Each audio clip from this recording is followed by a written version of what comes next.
আমাদের পুরনো কোশ্চেন প্যাটার্নে পরিবর্তন করা হয়েছে, কিন্তু অনেক ছাত্রছাত্রীরাই নতুন নির্ধারিত কোশ্চেন প্যাটার্ন এবং নম্বর বিভাজন সম্পর্কে কোনো কিছুই জানো না। তার পাশাপাশি এই নতুন কোশ্চেন প্যাটার্ন এবং নম্বর বিভাজন অনুযায়ী আমরা কিভাবে আমাদের প্রস্তুতিটাকে নেব সেটাও কিন্তু আমরা জানি না। তার জন্যই আমাদের আজকের এই বিশেষ ভিডিও, কারণ আজকের এই ভিডিওটিতে আমরা আমাদের নতুন নির্ধারিত কোশ্চেন প্যাটার্ন এবং নম্বর বিভাজন ডিটেলস আলোচনা করব। তার পাশাপাশি এই কোশ্চেন প্যাটার্ন এবং নম্বর বিভাজনের উপর আমরা আমাদের মহাপ্রস্তুতিটা কিভাবে এখন থেকে নিতে পারবো তার ডিটেলস আলোচনা করব।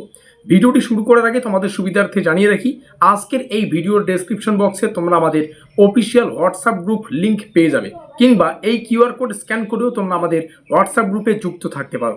হোয়াটসঅ্যাপ গ্রুপে যুক্ত থাকলে কি হবে, সেমিস্টারের শুরু থেকে পরীক্ষা পর্যন্ত যত আপডেট, প্রত্যেকটা আপডেট সর্বপ্রথমে পেয়ে যাবে। তো শুরু করছি আমাদের আজকের এই নতুন নির্ধারিত কোশ্চেন প্যাটার্ন অনুযায়ী মহাপ্রস্তুতি ক্লাসটি।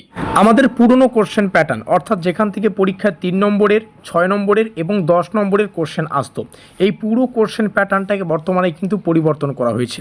এখন যা কোশ্চেন প্যাটার্ন করা হয়েছে সেখানে 1 নম্বরের কোশ্চেন আসবে, 5 নম্বরের কোশ্চেন আসবে এবং 10 নম্বরের কোশ্চেন আসবে। 1 নম্বরের কোশ্চেন 17টা আসবে, সেখান থেকে 15টার উত্তর করতে হবে। তাহলে 1 নম্বরের 15টা প্রশ্ন সঠিক করার জন্য এখান থেকে আমরা 15 নম্বর পাচ্ছি। তারপরে 5 নম্বরের কোশ্চেন আমাদের পরীক্ষায় 6টা আসবে, সেখান থেকে 4টা কোশ্চেনের উত্তর করতে হবে। তাহলে 5 নম্বরের 4টা প্রশ্নের সঠিক উত্তর করার জন্য এখান থেকে 20 নম্বর।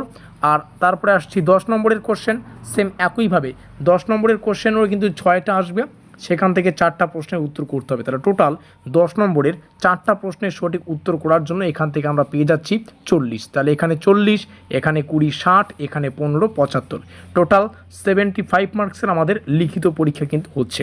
তোমাদের সুবিধার্থে জানিয়ে রাখি, আমাদের অ্যাটেন্ডেন্স এবং ইন্টারনাল অ্যাসাইনমেন্ট মিলে টোটাল কিন্তু 100 নম্বরের পরীক্ষা আমরা লিখে 75 মার্কস অ্যাটেন্ড করব। ভিডিওটি সুসম্পন্ন করার আগে তোমাদের সুবিধার্থে জানিয়ে রাখি, আমরা এই নতুন কোশ্চেন প্যাটার্ন মেনে সম্পূর্ণ সিলেবাস বিভিন্ন পরীক্ষা নিরীক্ষা করে আমরা এই মেজর পলিটিক্যাল সায়েন্স বা রাষ্ট্রবিজ্ঞানের একটা ব্রহ্মাস্ত্র নোটপত্রের সুব্যবস্থা করেছি। এই মুহূর্তে আমাদের অফিসিয়াল পেইড নোটসের প্রথম যে পিডিএফ, যেখানে 1 নম্বরের প্রশ্ন উত্তরগুলো রাখা আছে, সেটা ডেমো আকারে তোমাদের সামনে শেয়ার করছি।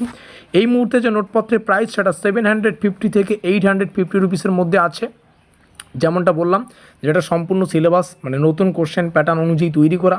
তার পাশাপাশি তোমাদের সুবিধার্থে জানিয়ে রাখি, অন্যান্য যদি জায়গায় টিউশন পড়ে এই সাবজেক্টের, সেক্ষেত্রে তোমাদের হয়তো 1.5 থেকে 2,000 টাকা পার মান্থ পে করতে হচ্ছে। এখানে সেই প্রসেসটা নেই, 750 থেকে 850 টাকার মধ্যেই সম্পূর্ণ সিলেবাস থেকে যা যা পড়তে হবে সেগুলো পেয়ে যাবে নিউ কোশ্চেন প্যাটার্ন অনুযায়ী। আর সব থেকে বড় কথা যেটা, এটা ওয়ান টাইম পেমেন্ট, তোমাদের মাসে মাসে পে করতে হবে না, একবারে পে করলেই সম্পূর্ণ নোটপত্র কিন্তু তোমরা হাতের কাছে পেয়ে যাবে। এই হচ্ছে পুরো ডিটেলস। একটা কিছু কোশ্চেন ডেমো আকারে তোমাদের সামনে শেয়ার করি। ভারতের সংবিধান কবে কার্যকর হয়?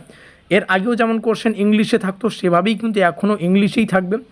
When did the constitution of India come into force? এটা দেখতেই পাচ্ছ, উত্তর এখান থেকে সুন্দর করে দেখে নেবে। এইভাবেই কিন্তু নতুন কোশ্চেন প্যাটার্ন অনুযায়ী আমরা যে আমাদের নোটপত্র সেটা কিন্তু তৈরি করেছি, যেখানে 1 নম্বরের কোশ্চেন না, 1 নম্বরের কোন 5 নম্বরের কোন 10 নম্বরের কোশ্চেনগুলো পড়তে হবে সেগুলো ডিটেলস উত্তর সহকারে আমরা আলোচনা করেছি। এখানে তোমরা আমাদের অফিসিয়াল যোগাযোগ নম্বর দেখতে পাচ্ছ, এখানে যোগাযোগ করে নোটপত্র সংগ্রহ করবে। মাথায় রাখবে, তোমাদের সাফল্যই আমাদের লক্ষ্য। বিগত বছরগুলিতে আমরা যে নোটপত্র প্রদান করে এসেছি, সেখান থেকে পরীক্ষায় কিন্তু প্রশ্নাবলী হুবহু কমন এসেছে। তো যাই হোক, যোগাযোগ করে সংগ্রহ করো। দেখা হচ্ছে আমাদের পরবর্তী ক্লাসে।